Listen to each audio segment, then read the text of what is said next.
Asante kwa neno lako. Asante kwa wasikilizaji wako Bwana, watoto wako wanatai, maana watakula chakula kipya na ile mana ya mbinguni, na ni neno lako sasa. Mfalme, ukafungue masikio yetu tukasikie, na macho yetu ya rohoni akapate kuona zaidi. Mimi hapa Bwana, ukaniinue nikanene sawa na vile upendavyo, kwa utukufu na nguvu zako. Sema amen.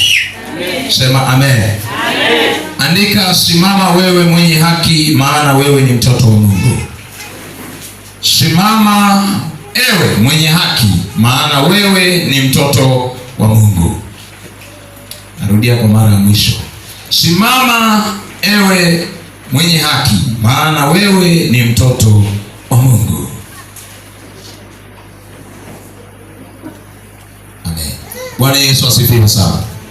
Bwana Yesu asifiwe. Wewe ni nani? Ezeka hujaelewa. Ulipookoka, ulipokubali kuyaacha yale maisha ambayo yanamchukiza Mungu, tayari ulifanyika kuwa mtoto wa Mungu. Sema amen. Amen. Sema amen. Amen. Kwa hiyo tafsiri nyingine naweza nikasema wewe ni mtoto wa kifalme. Sema mimi ni mtoto wa kifalme. Sema mimi ni mtoto wa kifalme. Unakuwaje mtoto wa kifalme? Isaya anasema kwa ajili ya Sayuni sitanyamaza, na kwa ajili ya Yerusalemu sitatulia, hata haki yake itakapotokea kama mwangaza, na wokovu wake kama taa iwakayo. Bwana Yesu asifiwe. Amen. Bwana hawezi akanyamaza kwa ajili ya wenye haki. Uliwahi kusikia mtoto wa mfalme amelala njaa? Uliwahi kuona mtoto wa rais hana ulinzi? Bwana Yesu asifiwe. Kama mtoto wa mheshimiwa Rais Samia anaweza kulindwa, wewe je, unamtumikia Mungu aliye hai? Si zaidi ya wale? Sijui kama unanielewa. Halo. Kule nyuma, halo. Wewe ni zaidi ya wale. Wewe sio dhaifu.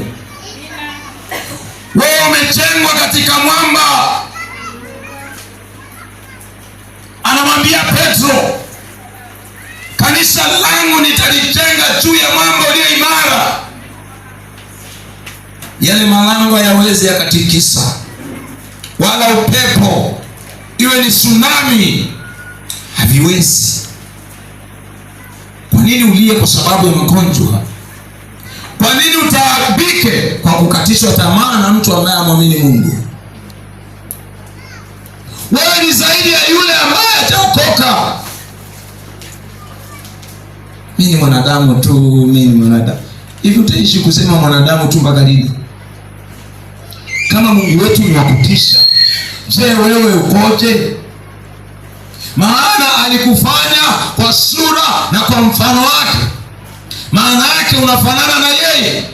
Kama unafanana na yeye na amekuambia ili apendezwe na wewe, lazima uishi katika utakatifu. Maana yake ukikaa katika njia ya Bwana, mambo makuu yatatokea kwako.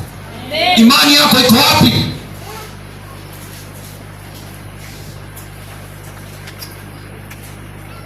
Kanisa la leo tunateseka na mambo matatu. Andika, ni muhimu kwenye maombi yako kila siku. Mwambie Bwana, cha kwanza kuongeze imani ya kumjua yeye na kumwamini katika mambo ambayo anafanya. Imani imepotea ndani ya kanisa la leo. Tumekuwa ni watu wa kuabudu pasipo kujua tunaabudu nini. Mchungaji, kuna kazi.